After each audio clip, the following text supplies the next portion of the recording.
All right, welcome to Ducks and Pucks. This is your host, Mike Walters, along with my co-host, Eddy Jones. And today we have a special guest for you guys. You know him as Ref You Suck. His name is Brian. He runs the company, and he's going to be joining us here in just a second. We're going to talk about the new moves by the Ducks with Ritchie and Maroon being signed, the Selanne news out of Finland, and we'll also take some fan questions for you. So I'm going to introduce to you now Brian Gilmore. He runs Ref You Suck. Thanks for coming on the show, Brian. Hey guys, good to be here. So Brian, you started Ref You Suck a few years ago, and why don't you just tell us how it got going? Because it's been pretty popular now with all the the tweets with the anti-ref comments. Well, we got started back in 2008. Basically, what happened was we were at a game back in, I want to say this is '07 when we first started going to Ducks games. '06, '07 season, actually. I picked the right season to start liking the Ducks. And Ref You Suck, if you remember our team back then, we were probably the highest penalized team in the league. And we got the shaft quite often, but we just had a amazing penalty killing, which, the rest is history. But anyway, Ref You Suck chant was something you'd hear multiple times a night, every night. Didn't matter who we played. And that was just a part of the experience for me of being a new hockey fan. I was like, wow, this is so cool to hear a whole stadium, saying Ref You Suck. I had never heard that before. And so one of the days I was driving home and I just did a search for it. And so I wonder if anyone ever made a T-shirt, because obviously nobody owns that chant. It's universal. It's been around forever. And I couldn't find any shirts and I couldn't find any domains or anything. So I just said, well, I got a new side project. So I started coming up with T-shirt designs and started giving them away at Ducks games. And back then it was MySpace, and that's where I promoted my shirts. And from the MySpace audience, it started to grow to other fans and other teams. And that's when I just kind of had to slow down on being, 24/7 Ducks and being more just Ref You Suck in general, to attract a wider audience and also other hockey teams. So fast forward to today, the Facebook thing and Twitter. Obviously, I'd say Twitter is probably where 90% of my sales come from. We're up to 20,000 followers now, and I'd say 90% of those people are hockey fans. So what happens is every night that there's a game, my Twitter goes crazy, and anytime there's a missed call or a bad call, I find out about it. And what I do is I retweet those complaints out to the 20,000 followers, and then they retweet it. And the next thing you know, it's just a battle. Every night's a battle because fans never agree on the calls or the no calls, which makes it fun for me because I just get to get in there and, mix it up. And I try to find the most offensive comments I could find to retweet that really gets everyone going. And then, every once in a while I throw in, okay, we're going to have a $15 deal tonight. And, if there was a lot of bad calls at night, I'll sell a lot more shirts. And sometimes the Zebras do a good job and I don't sell any shirts. So it's always different. But where I got my big shot, or my first, I guess, media attention was at a Ducks game. We had a really terrible game one night against the Maple Leafs. It was the beginning of the season. They were on their worst starting streak ever.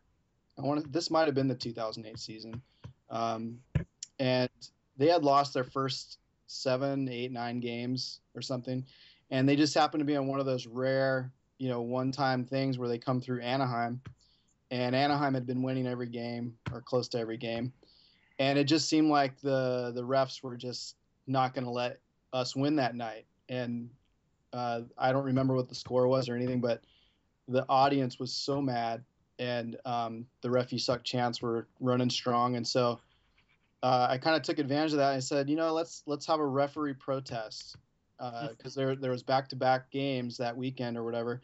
So just through MySpace, I was able to get like 50 people to show up and hold anti-referee signs in front of the Honda Center. And I didn't realize, like, for me, I thought it'd be a fun stunt, something to get the word out about my shirts, but at the same time give fans, a way to support the team in kind of a different way.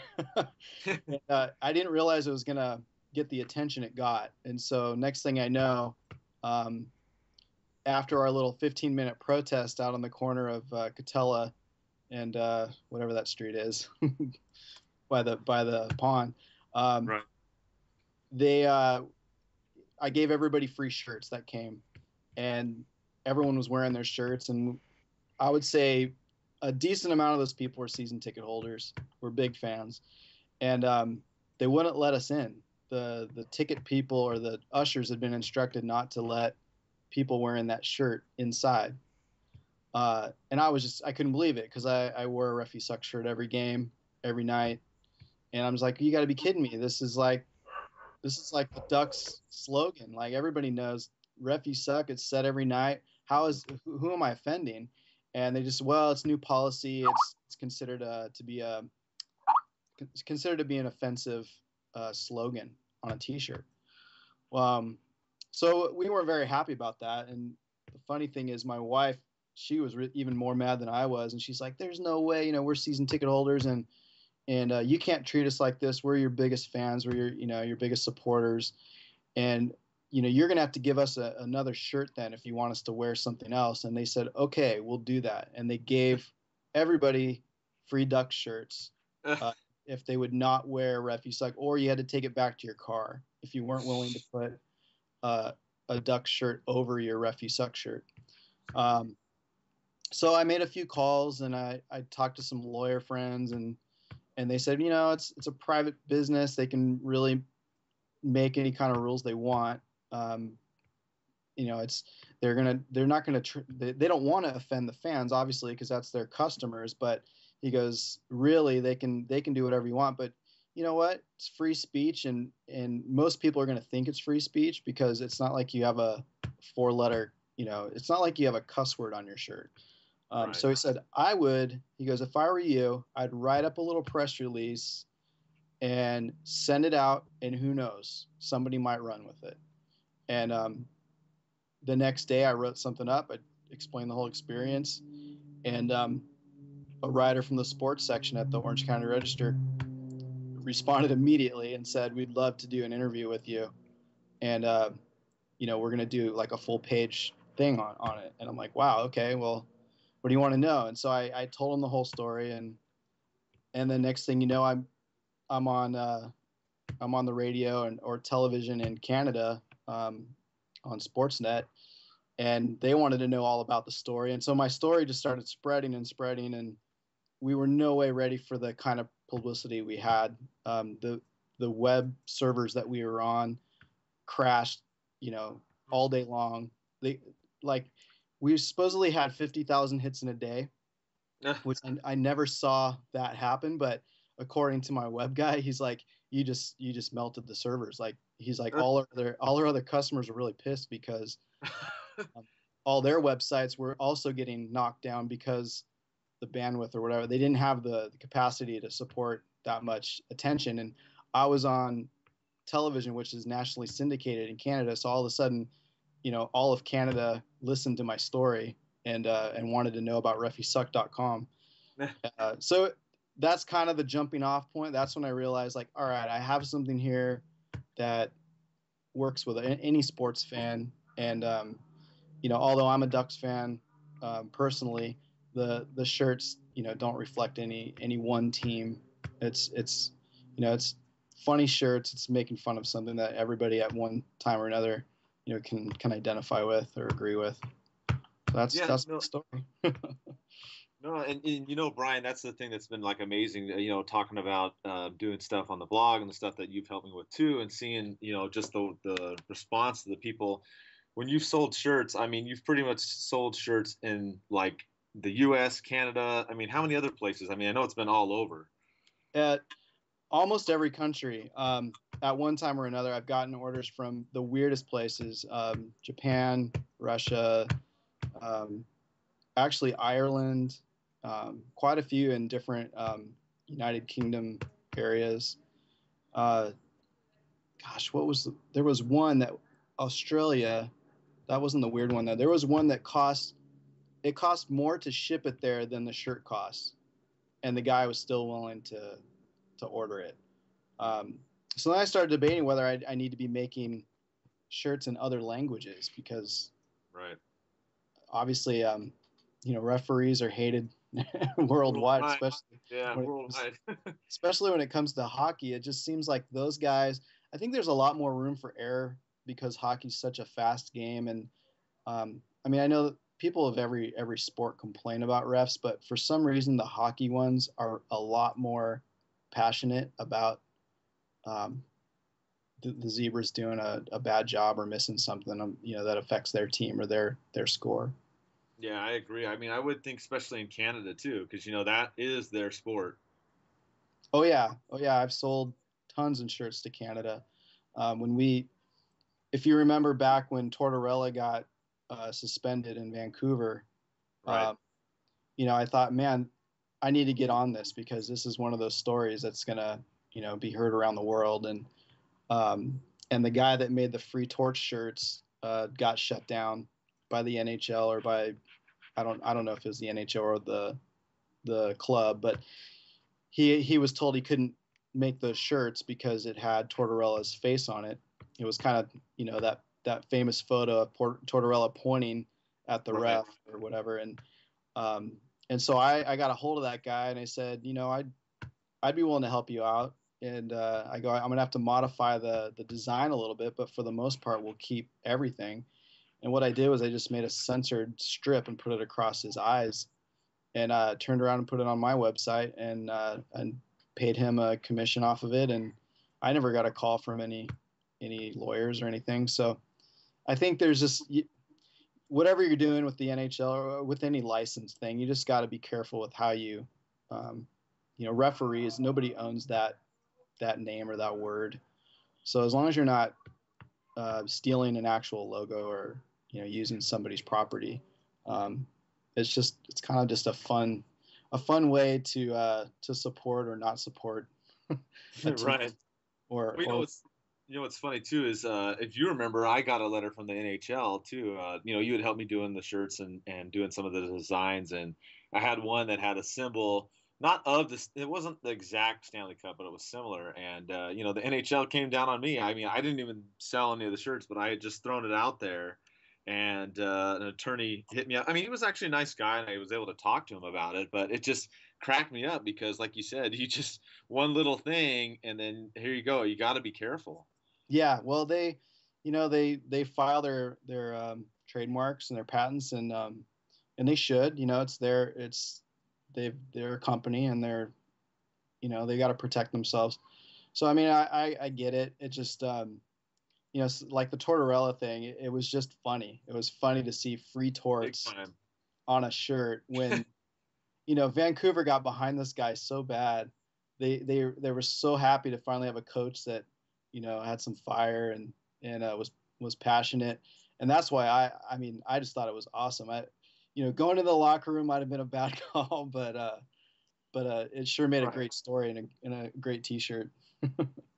Speaking of your shirt, so which one has probably been the most popular shirt so far? By far, the Ref You Suck hockey, the hockey referee character has definitely been by far the biggest seller. I've reprinted that design dozens of times. Mm-hmm. After that would be the Sidney Crosby diver shirt. That one just came out, 6 months ago. It was actually a fan that came up with the design, a girl in New York who's a graphic designer, and she has a major hatred for Sidney Crosby. She's a Rangers fan, and she says, "Hey, what do you think of this?" And sent it over, and I said, I will put that on a shirt with your permission. And she's like, "Oh yeah, I hate Sidney Crosby. You gotta do it." So I threw it out there, and I couldn't believe it. It just sold like hotcakes. They still sell, even in the off season they sell. So, so we're kind of gonna take a look at that as far as players go, and there's definitely players that are more hated than others, and so we're gonna have some fun hating on those players this year. Well, yeah, I think Crosby's just one of those that, I mean, he's very, very popular, but he's just one of those that, you either love him or you hate him, I mean, he Yeah. scores a lot of goals, but I mean, he'll do his little diving routine too. Oh yeah, and that's when you got a guy like that who makes big bucks and he's your franchise guy, and he trips over the blue line and gets the call every time.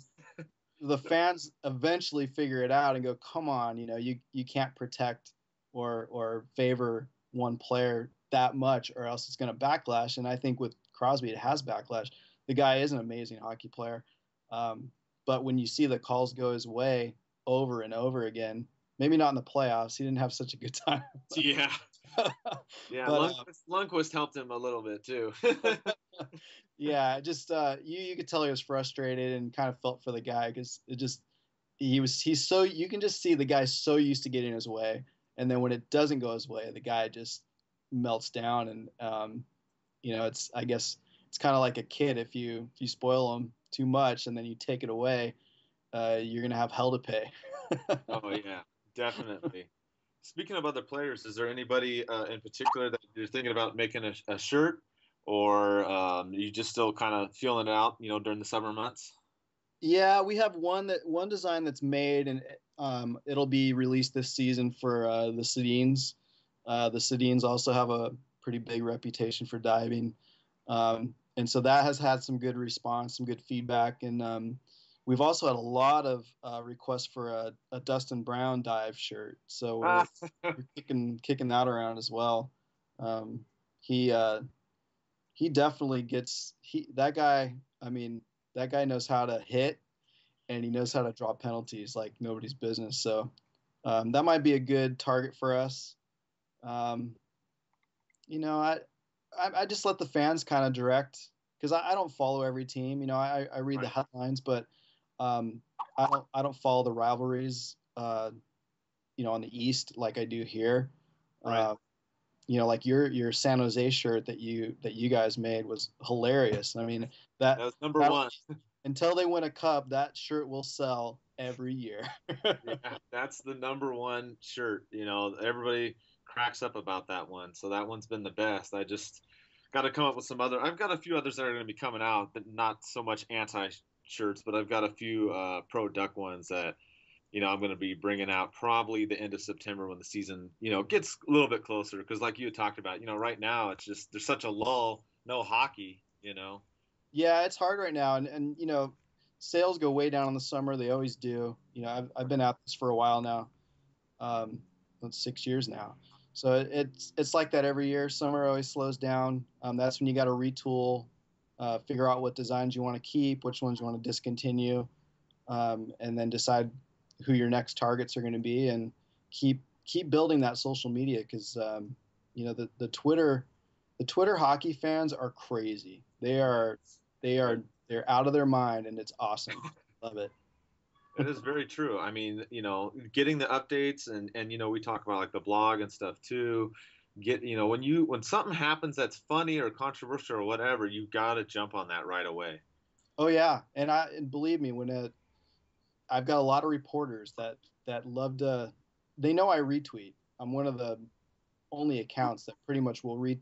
I don't care if you have 5 followers. If you ran about a ref, I'll retweet you and give you your 5 seconds of fame. Right.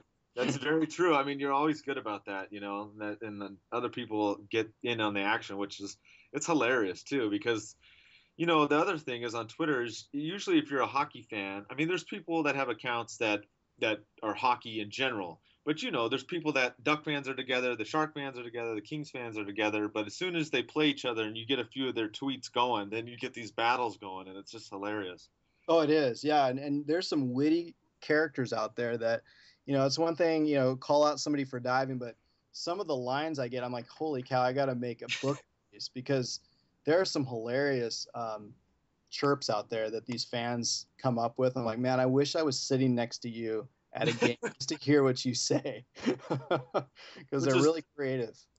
Which is funny, because before you and I met, we didn't realize that we had season tickets sitting right next to each other. Oh, I know. This next section over. How crazy is that? Yeah, so Yeah.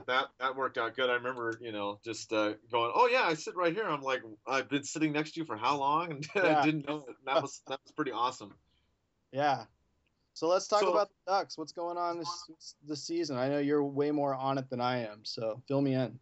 yeah, well, that's what we were going to talk about. Not a lot has happened recently, um, but Eddie and I have been, following it, and we had two signings of Nick Ritchie for 3 years, entry level contract, and Patrick Maroon for 3 years. And Eddie, what do you think about us getting these two for 3 years? Well, the Nick Ritchie one was kind of always on the cards because he's gonna get that 3 year rookie contract that most of the rookies, the top rookies in the first 10 picks have already gotten their contract, so it was kind of obvious he was gonna eventually get his. But the Maroon one is kind of interesting because he had a very good season last year for the type of player that he is, and he kind of remains an enigma to me because I don't know if he's that guy who's going to be the fourth line kind of fighter, or is he, because he contributed some goals last year, but I don't know if he's going to be a guy who's going to put up points regularly, or he's going to be that kind of scrappy third and fourth line guy or not. Right. And, Brian, we were talking about this. Heatley comes in. It looks like from our Boudreaux interview that we had that he's going to play on the first line. But if he doesn't play on the first line, it looks like Maroon could play on the first line, Brian. Wow, I'm good with that.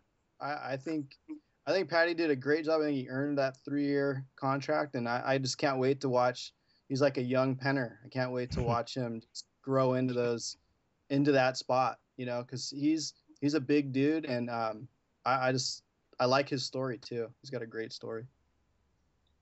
Yeah, I mean, I could see him even if he's not in the first line. Eddie, I don't know if he goes on the fourth. Maybe he'll be able to be on the second or the third. And produce there. Yeah, like I was reading an article on Hockey News. They put out a couple of predicted stats for some of the players. They said that they predicted Maroon would have 40 points if he had a full season this year. So if he got anywhere close to 40 points, I'd be extremely happy. Like he had a great season last year, only 62 games. I think he was verging on 30 points. He had 29. So yeah, Right. it'll be interesting to see how he does this season. He had a great season last year, and yeah, he fully deserves the 3 year extension that he got.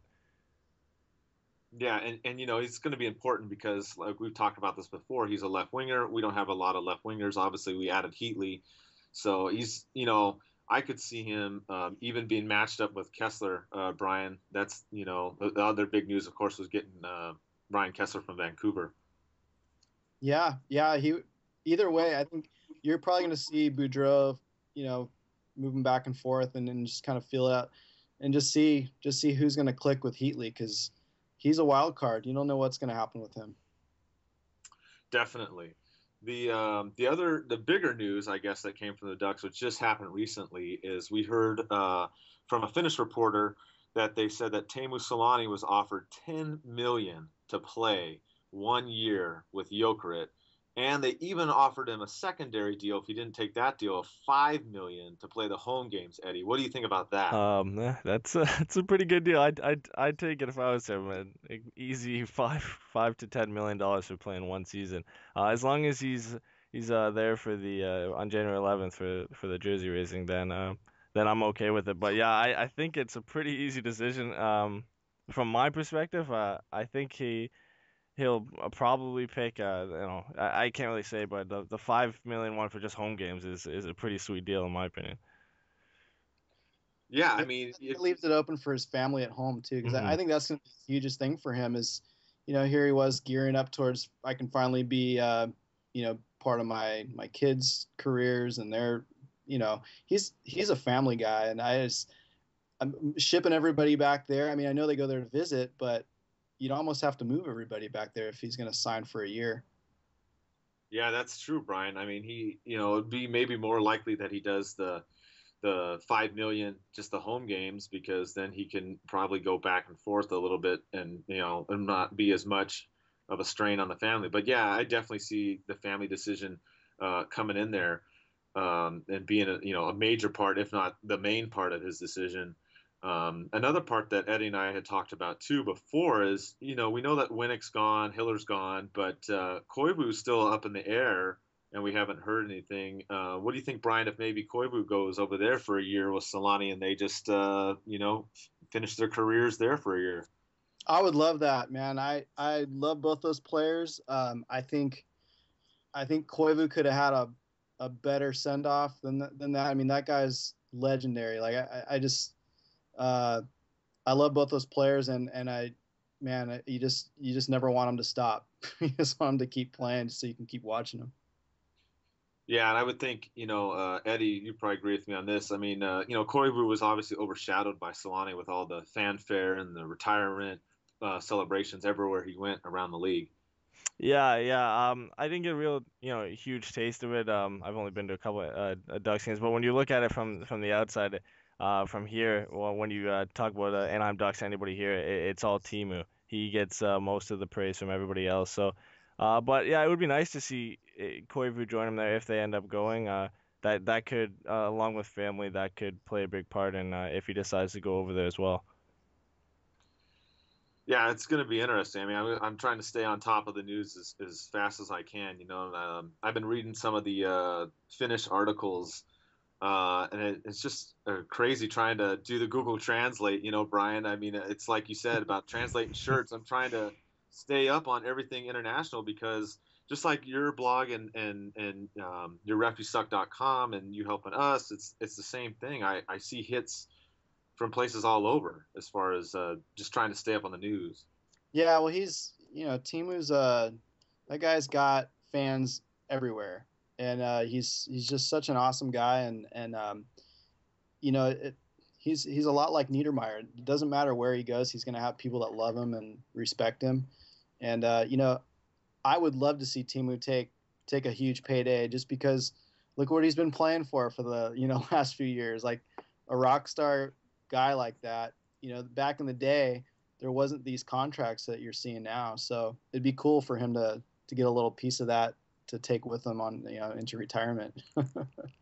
Oh yeah, because I mean, according to capgeek.com, he made 10.5 million in the last 3 years, and now he has a chance to do it in one season. Eddy. Yeah, Yeah. It's definitely going to be enticing for sure. With some of the big deals coming out now, like Brian said, he deals that if he was playing now, that he'd be getting 9 million a year Subban deals if he was in the middle of his career right now. So, it looks pretty enticing from the outside, but it's going to be a tough decision for him. Hey, Brian, if Teemu doesn't go to Jokerit, doesn't go for the 10-year, the 5 million deal, do you think he retires, or do you think he does something with the Ducks organization, some other type of role? Yeah, I could see him doing that. The guy, he loves the game and he loves he loves the fans. I mean, every time I've ever seen him at a game where he wasn't playing, he's signing stuff, he's shaking hands, I remember seeing him walking, and it was the club level. I think it was just coming off his injury a couple years ago, and he was at every game, but just kind of hanging out. And who does that? Like these guys, right. You don't see players just go mingle like that, and that kind of says a lot about him, and he loves it. You got to think he enjoys it. He enjoys being around people that love him, and I just think that makes fans attract to him even more, seeing what a real guy he is. And I don't see him going far away from the NHL at all. I mean, I don't see him being a color analyst or anything. But, right. But I definitely see him being at the games and being involved with the team for sure. Yeah, I got to actually meet him one time. Fortunately, they have for the fans that don't know, they have a charity event every year called DucksNPucks, where the Ducks players go around and they actually help cook with chefs, which was kind of fun because we went when it was Fowler's first season, before he started getting bigger on the Ducks and everything, but also met Teemu. And I have to tell you, he's just very mellow, but, he's nice. You can talk to him, approachable. I mean, a lot of the other players are, of course, too, but I just, it was fun for my wife and I to go see him and talk to him, Eddy. Yeah, I've never got to meet him. Obviously, I don't have that much of a chance here, but Yeah, he just looks like he's just that type of guy. He caters to everybody else. He's one of the good guys in hockey. So yeah, it's not surprising to see that from him. And with the role thing too, I really don't see him ever being behind the bench either. He just doesn't seem to be that kind of vocal kind of guy. But I could be wrong. But yeah, he'll be one of the behind the scenes manager guys. But he'll be involved with the Ducks for a while.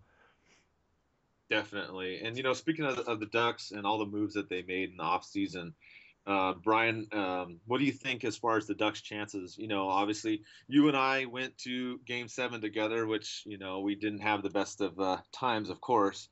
But with the moves and stuff, what do you think about the Ducks' chances? Do you think they'll get maybe to the Western Conference Finals or the Stanley Cup with the moves that they've made with Kessler and Stoner and and company? Um, it's yet to be seen. I definitely think they're going to be, in the picture like they always are, as long as they stay healthy. And I'm hoping these latest additions get us some more support in that second line, just to get a little bit of pressure off of Perry and Getzlaf and give those guys a little more space, because it's just, I think one of the questions just popped up. I'm looking at Facebook right now. In your opinion, what do you think went wrong in the second round of the Stanley Cup between the Ducks and the Kings? There was definitely something missing there, and we sat there and I remember sitting there going, "Where are the Ducks? Like, Yeah. they look like beat dogs right now. They're just skating slow. They're, you know, and then you got everybody piled on top of Perry and Getzlaf because they're expected to, bring it home. But we got to have some help, and I'm hoping that this Kessler and Heatley thing does the trick. Yeah, I think Eddy and I talked about this too. And Eddy, chime in whenever. I think the face-offs was the big killer because when Brian and I were, I mean, not just Game 7, we watched the other ones too and went to the other ones, but when we were there to sitting together at Game 7, it just seemed like the face-offs is kind of what would go downhill in the beginning, and then it would just snowball, and the Kings just possessed the puck more is what did the Ducks in. Yeah, that's what I was gonna kind of say is that they kind of just suffocated us. What kind of looked like our trademark through most of the season, we'd get the puck down low and I forecheck them and dig the puck out and cycle around the zone, and they kind of just suffocated that first line, and we didn't have any of that, and we couldn't win the face-off in their end to get any kind of decent possession. And they kind of just stifled that first line, and then we didn't really have like a second punch to go out there and have the same kind of impact that Getzlaf and Perry's line usually has for us. Well, and defense also, there were some problems there because we were backing up and just letting them in the zone, and it just seemed like every time, here come the Kings again. No one's going to stand up. No one's going to keep them out. And I don't know. There's more than just a second line problem. In my opinion, I don't know, what it's going to take, but these young guys we got, the Lindholm and we've got some amazing talent coming up, and just think when they get another year under their belt, you look at Cam Fowler, how much he improved last year, when he had a couple bad seasons or whatever. I don't know. I really have a lot of faith in these kids that they got. I really like Lindholm. I think that guy is going to be a stud for sure. He doesn't have the size, but he's smart, really smart player. And, I hope the D improves and watches the tape, because they definitely need to be bigger. Yeah, and the one thing we're lacking if you're comparing from now to the Stanley Cup run in '07 is that lack of a stud guy on defense like a Niedermayer or a Pronger. And that's kind of one thing that everybody's been calling for since we lost both of them. Stoner is a good addition, but right now it looks like we're gonna have to have one of those young guys step up and take that top four role, because we've got Boschman, Fowler, who are the main two guys, and then it kind of trails off from there. We gotta have Lindholm hopefully step up this year, gain some muscle, and be an imposing force on the blue line, and improve on his rookie season last year. Eddy, we got another question from a guy named actually Prince in Hawaii, of all places, asking about Stoner. and wondering how Stoner will do on the offense and defense this year. What do you think? Is he going to help out on both sides of the puck, or just defense, or what? Um, it based on what he's done before, offense doesn't look very likely. Uh, he's in that kind of age now where more physical, bigger defensemen kind of adapt more to playing the puck out of their own end. But he's not gonna, contribute more than 15 points. His impact's really gonna be seen on the penalty kill and, digging the puck out in the corners and getting it out to people who can start the play. So I don't see him contributing anything at all really to the offense. That's why we brought in guys like Heatley, and hopefully Lindholm can have the same, if not a better season that he had last year. And if Vaughton can step up and contribute to the offense too. He's not really there for the offense. He's there for a big imposing force on the ice, and when everybody knows he's out there. Right, and if Stoner takes over and takes Allen's spot, then Eddie, do you think maybe Allen or Fistrick being the seventh and eighth defenseman on the outside, maybe they do get traded with a prospect or someone else for a big name defensive player? Yeah, if anybody gets traded, I think if you're between the two picking, it's probably Allen. Fistrick's kind of owned that seventh role, and I think Allen's better than a seventh defenseman. It's not really, and then his I believe his contract is still $3.5 million. So keeping that on there as a seventh guy who's not going to really play it isn't the best decision, even if we're pretty decent in cap space. Yeah, and what do you think as far as, do you think we would make another move now, or do you think we'd try to make it before the trade deadline, Eddie? I think if any move gets made now, it's gonna have to come soon or at the trade deadline, or maybe a piece move throughout the season if a team needs a defenseman. But yeah, if a move doesn't get made anytime soon, maybe early September, then it's probably near the trade deadline. And Brian, is there any big defensive players out there that you would like the Ducks to go after if we trade Allen and a prospect or whoever? Man, I don't. You know, good defensemen are really expensive, and I just Exactly. don't know what the Ducks have to offer that they're willing to offer to bring in big time, big name guy like that. I really, I got to go to a lunch thing with Scott Niedermayer speaking, and when it came down to Q&A, I had to I'm like, okay, I got to come up with something. I'm never going to get the chance to talk to this guy, right? So Right. I stood up and I said, I'm in this room full of people, and I don't know anyone there except a couple people, and I'm just like, all right, if you remember last season, the Ducks, would we have like a 20 game home streak? I mean, it was just Yeah. amazing, right? We had such an amazing season during the season last year, and I'm like, all right, I know you're involved. What's going on? Like, why are these kids so good? And the guy just laughed and he's like, it's not me, it's them. And I'm like, come on, like you're a coach. Like I'm not buying that. Well, yeah, because I mean, Fowler stayed. I don't know if he still is, but he was staying with Niedermeyer. Right, right. And that guy is a big part of why these kids have been so good. And I mean, I just think give them, if you look at the season they had, it's going to be good this year. I think both Vatanen and Lindholm are going to have great seasons, and they're smart. It's not the big gritty pronger, I'm going to punch you in the face. It's smart defensemen that are fast. And same with Fowler. Fowler's a fast freaking skater. If those guys can be technical and figure out how to score a few, that's going to be huge for the Ducks. Yeah, and if you look at their development, more so on Fowler, you can see the influence from Scott Niedermayer in his game. Because when Fowler first came to the Ducks, he was basically 100% offense. His defense was pretty much lacking. That's why he slipped down to us in the draft. And then over the last few seasons, especially last season, he's shored up his defensive responsibilities, and that has to attribute to the experience and the tutoring from Scott Niedermayer. And you could see it early on in Lindholm's game. last year too. He was very strong in his own end, and I think he finished with plus 33 or something. So yeah, Niedermeyer definitely, if he doesn't want to admit it, he definitely has an influence on the young defenseman in the Ducks organization.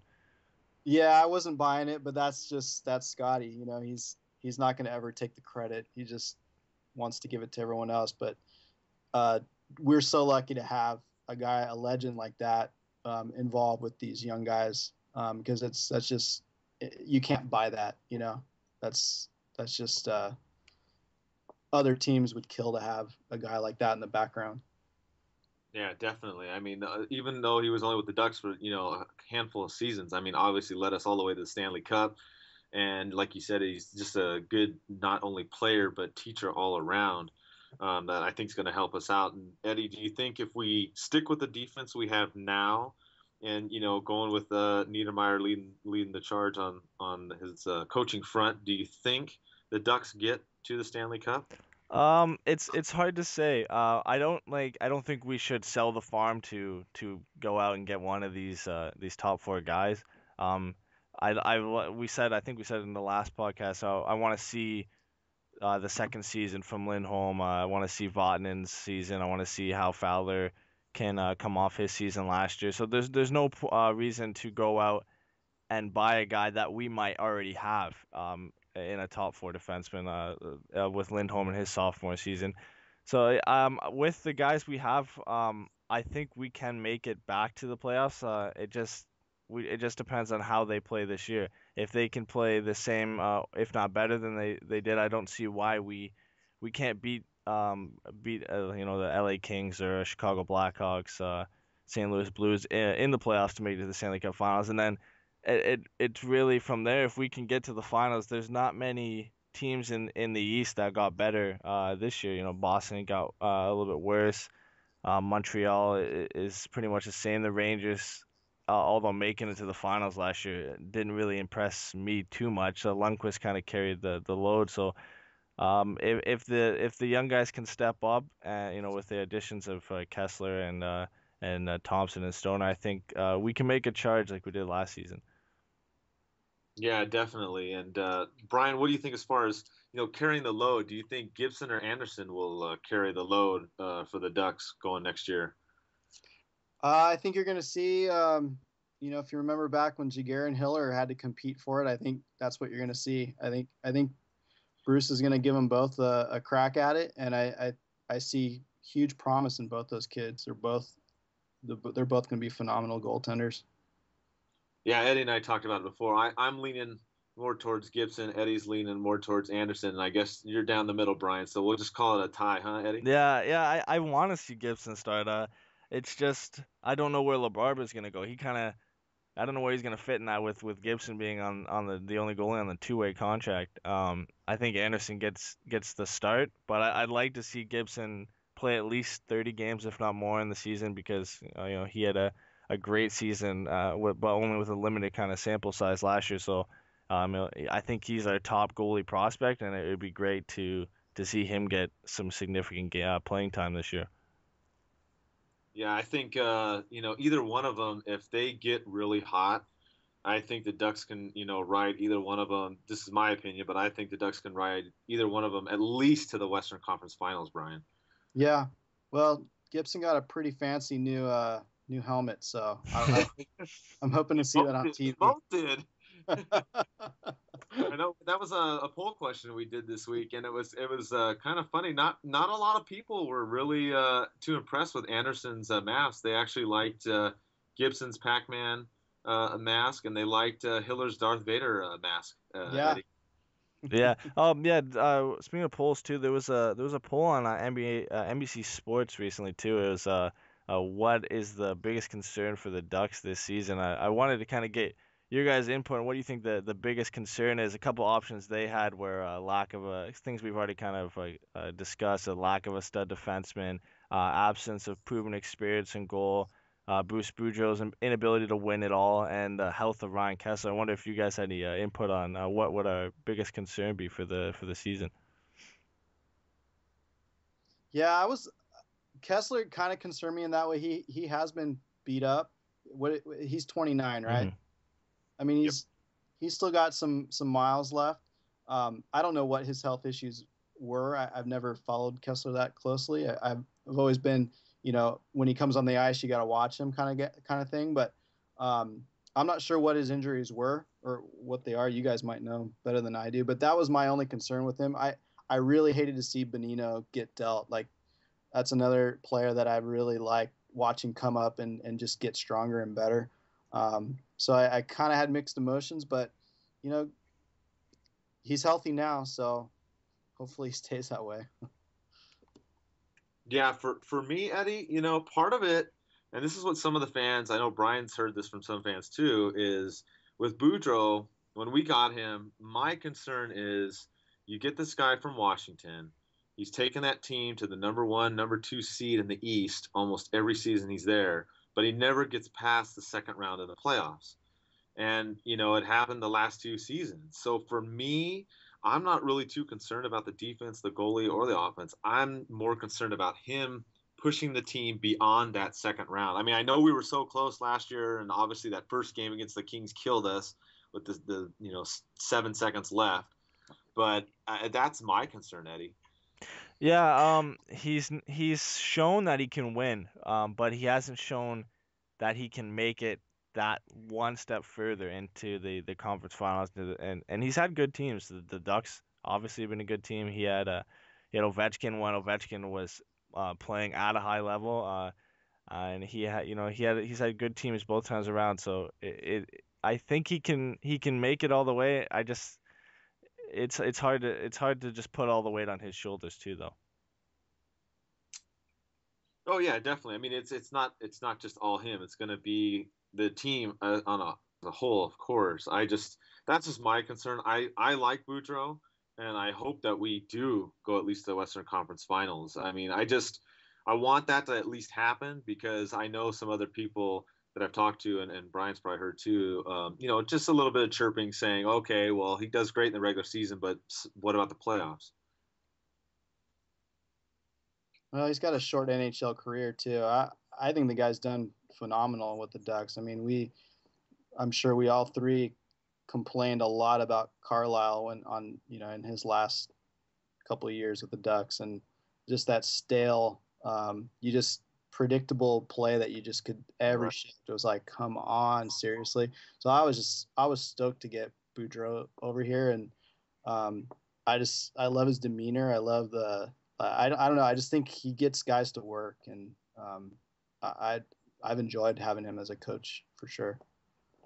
Yeah, I agree, Brian, and that's why I'm hoping that we do go farther, just so because not everybody that's a fan is always positive. I mean, we all three of us, I know we try to look at the positive side of things as opposed to some people, and I just want I want the Ducks to beat the Kings. I mean, I want to play them in the playoffs again. I want to beat them so bad you don't even understand, and go another round because I'm just tired of hearing either whether it's Kings fans or some disgruntled Duck fans. It's like we can do it, Eddie. We just gotta push through in the playoffs next year. Yeah, Bruce Boudreau, he's so far on his winning percentage, he's been the most winningest coach in Ducks history. It's not at the same games coach as other ones, but he's only behind Carlyle, and I agree with Brian on that the Carlyle thing. I see it a lot from him now with a lot of the Toronto games I see here. He plays that stale kind of stale, boring style that's just too predictable, and it's you see it with how Toronto's struggling now. But yeah, I'm definitely happy with what Bruce has done. It's just to see if he can continue that success into the playoffs too. Yeah, Eddie and Brian, we got another fan question from Alex in Huntington Park, and he asked about actually Babcock and Carlyle, comparing them from the 2003 run to the 2007 run. And Brian, what do you think? Do you think that Babcock did better in 03 or Carlyle in 07? Yeah, it's a tough one. I don't even know if I can go there, man. It's a tough. Man, I'm gonna pass. I can't go either way. All right, Eddie, what do you think? It's kind of the same thing. It's hard, Babcock was only there for for a few years from '02 to '04. And he didn't have the best of teams either, and he took that team to the Stanley Cup Finals. And then it trailed off after there after Korea left, and then Carlyle, they struggled for a while. They picked up Pronger, Niedermayer's there, and they ultimately win the Stanley Cup. It's hard to, because if Babcock wins that cup, it's really, there's no question. It's Babcock, but it's kind of too close to tell, really. No, I mean, I agree. I think, and that's why Brian was having a tough time, and I agree with both of you. I mean, it is tough, especially because, I mean, if you go by who won, okay, we lean towards Carlisle and we say, okay, the Ducks won '07, so he's better. But the only reason I would lean a little bit more towards Babcock is just because you had the Ducks team that year that was the 7th seed and wasn't expected to go far. We played, the defending champs, Red Wings, sweep them and then go on. So to me, I mean, obviously we lost in 7 games, granted. And, Eddy, you and I talked with Phil about that, though, and on last week, and that series could have gone either way. The home team won every game, and if the Ducks would have played the home game 7, maybe they win that one.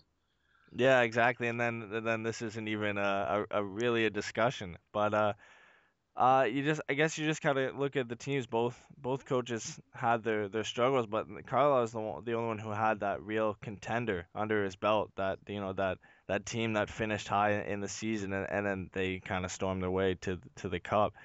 Like I said before, it's kind of too hard for me to tell, and I don't really want to pick because of that. So I don't know. It's too close for me. All right. It's hard to give it all the credit to Carlisle too, Yeah. because I mean the core guys, I mean the shutdown guys we had were just unbelievable. Like you couldn't score a power play goal on the Ducks that season, and that says a lot about you got to look at the troops. You got to look who are blocking those shots and who are shutting those guys down. Maybe some direction from Carlisle, but man, that combo that year was just crazy. Yeah. Crazy to think about what they did. That team could have coached themselves too, with Niedermayer, Selanne, and Pronger on it too. So it's kind of hard to like you said, to give all the credit to Carlisle there.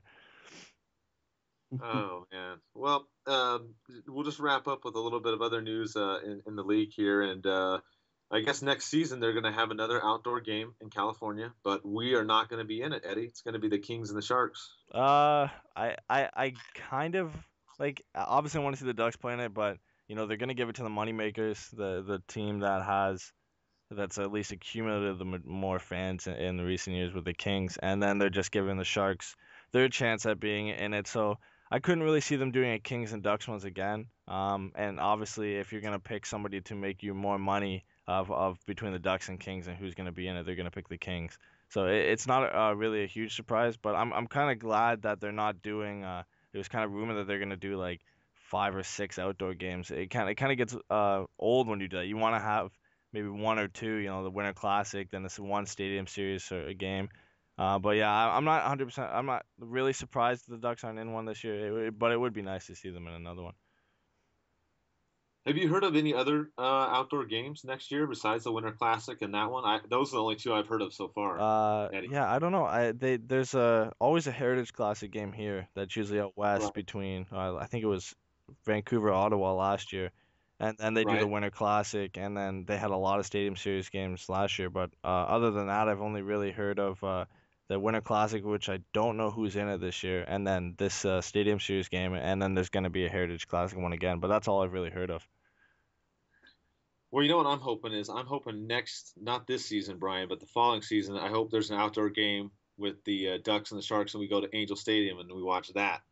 I'm down. Yeah. That would be awesome. I mean, they could totally do it. Anaheim Stadium almost holds 50,000. The other news that came out, Eddy and I talked about Subban last week and how he didn't come to a contract, and we had talked about that going to arbitration. And then just shortly after we had finished the podcast, the news had come out. So Eddy, they finally rectified that situation. Subban got his big deal, and what do you think? It's I still agree that it's a weird situation. Like, I don't know how you become so far apart on a guy like Subban. Montreal's offering him They think he's worth 5.5. Subban and his agent think he's worth 8.5. They don't agree on anything. They go to arbitration, and then it looks to be that he's going to get a 1-year deal. They both agree on a 1-year deal. The arbitrator's just got to come up with the money, and then a day before he's supposed to come up with it, they agree on a massive 8-year deal for $9 million per year. It's just weird. I don't know how they didn't come up with that earlier. But it just comes down to the Montreal's too scared really to lose a guy like Subban, and in the end they couldn't not agree with the money he wanted. You'd rather lock him down for 8 years than risk losing him in free agency in a couple of years. Yeah, definitely. I mean, we talked about this on the podcast last week when right before the news came out, we were saying, hey, you got to figure this out. You have a guy that is just killing it with that blue line slap shot. And price goes down. Maybe he doesn't. We talked about they might beat the Rangers and then play the Kings in the finals. Yeah, and he's the face of your franchise too. And really the guy who's going to lead you on the blue line for the next 8 years. They lost Georges to Buffalo, and I think Markov's still there. And then it's just Subban. Subban's going to be the guy. He led them in the points in the playoffs. So, that your defenseman's not really supposed to lead you in points in the playoffs, but when he does and how well he's been, you don't usually take these kind of guys to arbitration. But I guess in the end, it worked out for mostly Subban for now. But when you look at this deal 4 years from now with the cap increasing, this deal is going to look like Crosby's deal does now. So it's going to be a steal in the future. Definitely. Well, that's going to wrap up our show for this time. Brian, thanks for coming on here. Thanks for helping me get all this rolling and joining us this week. Hey, my pleasure, guys. Thanks for having me on. All right, guys, and make sure, if you don't already, follow Brian. He's at Twitter at RefUSuck. Also, check out his website, refusuck.com, and we'll be back with you next week. The Anaheim Ducks are the Stanley Cup champions.